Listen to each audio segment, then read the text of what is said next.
ನಮ್ಮ ಕೇರಳದಿಂದ ಕೊಡಗು ಜಿಲ್ಲೆಯ ತಡಿಯಾಂಡಮೂಲ್ ಚಾರಣಕ್ಕೆ ಆಗಮಿಸಿದ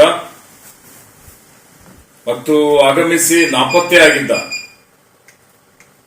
ಶರಣ್ಯ ಈಗ ಪತ್ತೆಯಾಗಿದ್ದಾರೆ, ಸುರಕ್ಷಿತವಾಗಿದ್ದಾರೆ, ಆರೋಗ್ಯವಾಗಿದ್ದಾರೆ ಅಂತ ಹೇಳಲಿಕ್ಕೆ ಬಯಸ್ತಾ ಇದ್ದೀನಿ.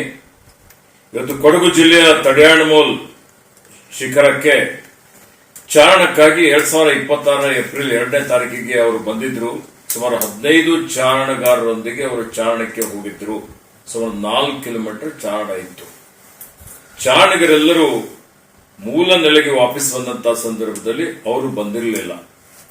ಅವರು ದೂರವಾಣಿ ಮುಖಾಂತರ ಹೋಮ್ ಸ್ಟೇಲ್ ವಾಸ ಮಾಡ್ತಾ ಇದ್ರು. ನನಗೆ ದಾರಿ ತಪ್ಪಿ ಹೋಗಿದೆ ಅಂತ ಅವರು ಸೂಚನೆಯನ್ನು ಕೊಟ್ಟಿದ್ರು. ಅದಾದ ತಕ್ಷಣ ನಮ್ಮ ಅರಣ್ಯ ಇಲಾಖೆ ಸಿಬ್ಬಂದಿಗಳು ಕಾರ್ಯೋನ್ಮುಖರಾದರು.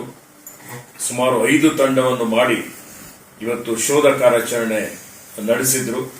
ಪೊಲೀಸರಿಗೂ ಅವರು ಮಾಹಿತಿಯನ್ನು ಕೊಟ್ಟಿದ್ರು.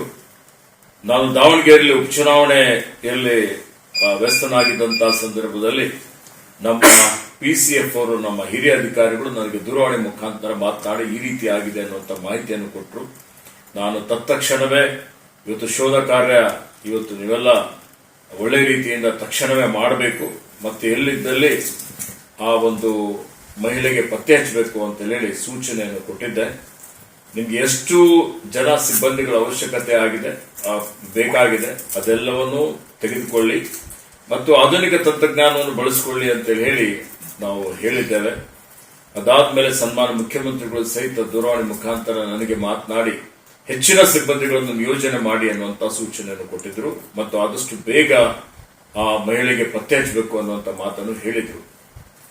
ಅದರ ಜೊತೆಯಲ್ಲಿ ನಮ್ಮ ಅಖಿಲ ಭಾರತ ಕಾಂಗ್ರೆಸ್ ಪಕ್ಷದ ಪ್ರಧಾನ ಕಾರ್ಯದರ್ಶಿ ಆಗಿದ್ದ ಮಾನ್ಯ KC ವೇಣುಗೋಪಾಲ್ ಸಹಿತ ಬಹಳ ಅತ್ಯಂತ ಕಳಕಳಿಯಿಂದ ನನಗೆ ಮತ್ತು ಸನ್ಮಾನ್ಯ ಮುಖ್ಯಮಂತ್ರಿಗಳಿಗೆ ದೂರವಾಣಿ ಮುಖಾಂತರ ಮಾತನಾಡಿ ಇವತ್ತು ಕೇರಳದ ಆ ಯುವತಿ ಏನಿದ್ದಾರೆ ಆ ಯುವತಿಗೆ ಶರಣ್ಯ ಅನ್ನೋಂಥವರಿಗೆ ಯಾಕೆ ದಾರಿ ತಪ್ಪಿ ಹೋಗಿದ್ದಾರೆ, ಅವರಿಗೆ ಎಲ್ಲಿದ್ದಲ್ಲಿ ಒಂದು ಕಾರ್ಯಾಚರಣೆ ಮಾಡಿ ಶೋಧ ಮಾಡಬೇಕು ಅನ್ನುವಂತ ಒಂದು ಮಾತನ್ನು ಅವರು ಹೇಳಿದ್ರು.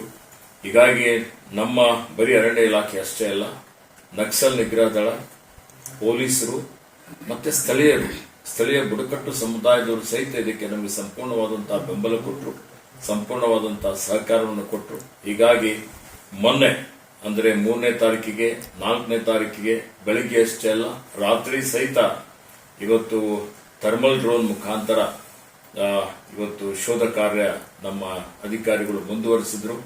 ಮತ್ತೆ ಮಾನ್ಯ ಮುಖ್ಯಮಂತ್ರಿಗಳ ಸೂಚನೆ ಮೇರೆಗೆ ಹೆಚ್ಚಿನ 40 ಸಿಬ್ಬಂದಿಗಳನ್ನು ನಾನು ನಿಯೋಜನೆ ಮಾಡಲಿಕ್ಕೆ ಹೇಳಿದ್ದೆ.